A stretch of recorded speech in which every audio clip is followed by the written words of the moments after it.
Attaquons-nous à présent à une autre question de Simon Luc. Puis ce qui est intéressant, c'est que la question reprend essentiellement le même sujet que la question dont je viens de traiter de Jean Gabin, c'est-à-dire la compétence 8, l'éthique. Tu expliques dans ton analyse de la compétence 8 des expériences vécues au cours de tes stages précédents. Tu fais mention de l'importance des supports visuels comme moyen efficace pour susciter l'intérêt des élèves et enrichir ta matière. Crois-tu qu'il est également favorable d'utiliser l'éthique d'une manière à mettre les élèves dans le coup, c'est-à-dire utiliser les moyens technologiques dans un contexte dans lequel les élèves sont actifs et non uniquement passifs? Absolument, absolument d'accord avec ce point-là qui est très intéressant, soit dit en passant.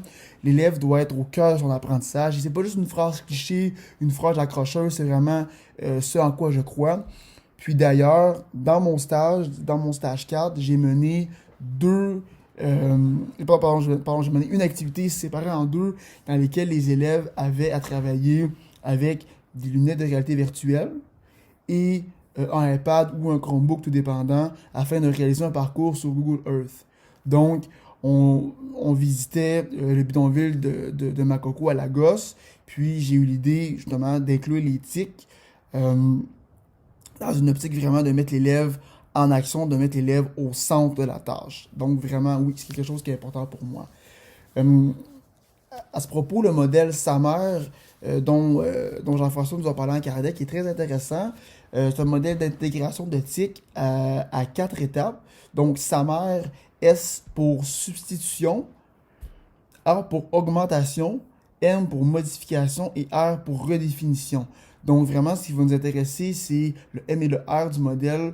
On essaie le plus possible d'être dans la modification et la redéfinition. Vraiment que l'usage d'éthique permette aux élèves de modifier de façon significative la tâche ou de créer complètement une nouvelle tâche qui n'aurait pas été possible sans l'utilisation de ces tics. Donc, voilà. Les trois prochaines questions qu'on va aborder vont toutes concerner la compétence 11. Je commence avec la question de Simon Luc. Tu mentionnes dans le contexte d'une activité que tu as proposée aux élèves ta remise en question par rapport à l'efficacité de la tâche. Tu as donc effectué une autorégulation de ton enseignement de manière à modifier l'activité durant la période. Ton jugement s'appuie sur ton souci de satisfaire l'intérêt des élèves et d'avoir plus d'impact sur l'apprentissage de ces derniers.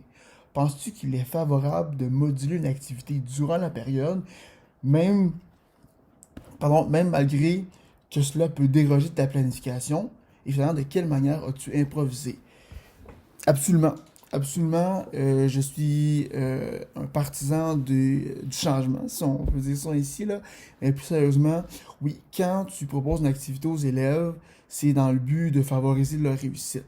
Si tu te rends compte que cette activité-là n'est pas optimale pour favoriser leur réussite, tu te dois d'en changer dans la mesure du possible.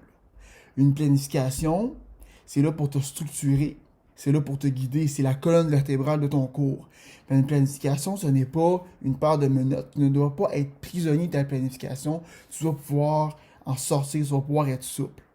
Plus ta planification est bien faite, plus elle est structurée, plus elle est étoffée, plus il va être facile de jouer avec et de te revirer sur un dissous, pardonnez-moi l'expression, là, mais de te retourner de côté si jamais tu te rends compte qu'elle n'est pas adaptée finalement aux élèves.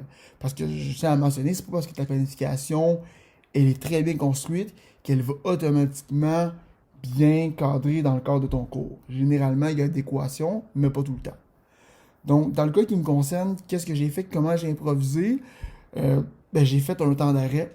J'ai fait un temps d'arrêt. Les élèves étaient à la tâche, étaient en train d'analyser des textes.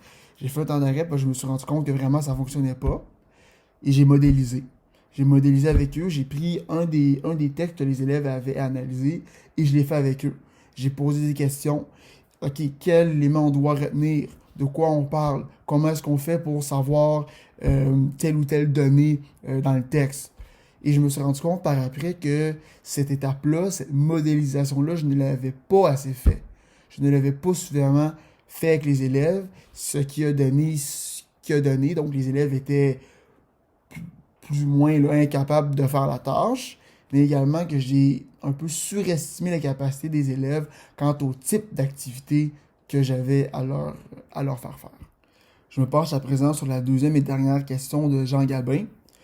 Comment comptez-vous contribuer au développement professionnel continu de votre communauté professionnelle? Essayez de proposer des stratégies concrètes. Dans un premier temps, je pense que la participation des rencontres départementales, nous au Triola on appelle ça des chantiers de construction, mais c'est un peu dans la bonne direction. Puis ça, c'est très facile à appliquer euh, dans la mesure où on se présente aux rencontres départementales ou même qu'on est intéressé à ce qui se passe dans un département, parce que sans que ça soit nécessairement formel, des fois c'est informel, mais c'est de l'information, c'est des discussions qui peuvent être intéressantes là, par rapport au grand sujet de l'éducation. Dans les rencontres, dans les chantiers de travail au Triolet, les échos que j'ai eus de ces rencontres-là, on essayait de concevoir conjointement les évaluations. On se posait différentes questions. Est-ce qu'on met des leurres? Où est-ce qu'on met les leurres? Quels documents on utilise? Est-ce qu'on fait aussi documentaire? Est-ce qu'on n'en fait pas? Donc, c'était le genre d'échange qui avait lieu là. Ensuite, je pense que la participation à des activités comme des colloques en enseignement, ça peut être aussi une bonne façon d'échanger avec ses collègues.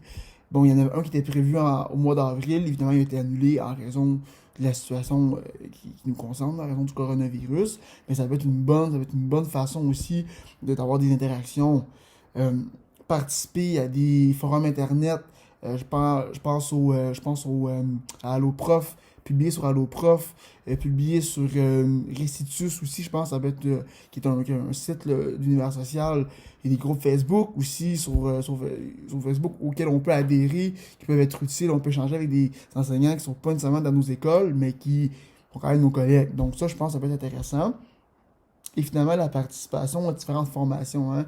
La fameuse formation continue offerte lors des journées pédagogiques, très souvent offerte à nos écoles. Ça aussi, je pense que ça peut être un élément très intéressant qui peut faire en sorte qu'on échange avec nos collègues. Et je terminerai en mentionnant que la participation à l'implication dans une recherche, action, formation ou une recherche collaborative en cours, commencer en cours, le moment de moi-même en initier une comme enseignant va venir, mais pas en début de carrière. Ça, je pense que ça peut être une bonne façon de faire participer ses pairs à des démarches de recherche sur l'atteinte des différentes compétences professionnelles. Donc ça, je pense que c'est un élément intéressant. J'aborde à présent la huitième et dernière question. J'ai avec une question de Jean-François qui demande quelle est ma ou quelles sont mes limites par rapport à la compétence 6 qui est la gestion de classe. Mes limites par rapport à ces compétences-là se situent par rapport à deux composantes. La première est communiquer aux élèves des exigences claires au sujet des comportements scolaires et sociaux appropriés et s'assurer qu'ils s'y conforment. Et la deuxième composante est faire participer les élèves comme groupe et comme individus à l'établissement des normes de fonctionnement de la classe. Donc, si je commence avec la première qui est communiquer, mon défi par rapport à ça, c'est que j'ai tendance à réagir très fortement parfois. Je prends les choses personnelles, et donc quand je vais faire une intervention, elle va être teintée de mon ressenti. C'est pas bon du tout. Et pour ça, je dois réussir à faire preuve d'une distance émotionnelle entre mon intervention et l'élève. Je dois réussir à dissocier le comportement de l'élève. C'est pas toujours facile. Et pour ça, je dois réussir à nommer clairement le comportement problématique et par la suite mes attentes. Donc, ce n'est pas Michael sur lequel j'interviens sur le comportement de Michael. Donc, c'est peut-être juste deux mots, mais ça fait toute la différence, ce changement de mentalité. C'est très important. Ensuite, donc, ainsi, mes interventions risquent d'être plus posées, plus précises et plus judicieuses parce que je vais les avoir faites sous le coup de la raison et non pas sous le coup de l'émotion. Si je vais avec la deuxième composante qui fait participer les élèves, c'est que j'ai tendance à vouloir un petit peu trop tout contrôler dans ma classe. Les élèves n'ont pas nécessairement autant de liberté des fois qu'ils devraient avoir. Donc, je dois laisser plus de latitude aux élèves, je dois laisser plus de liberté aux élèves.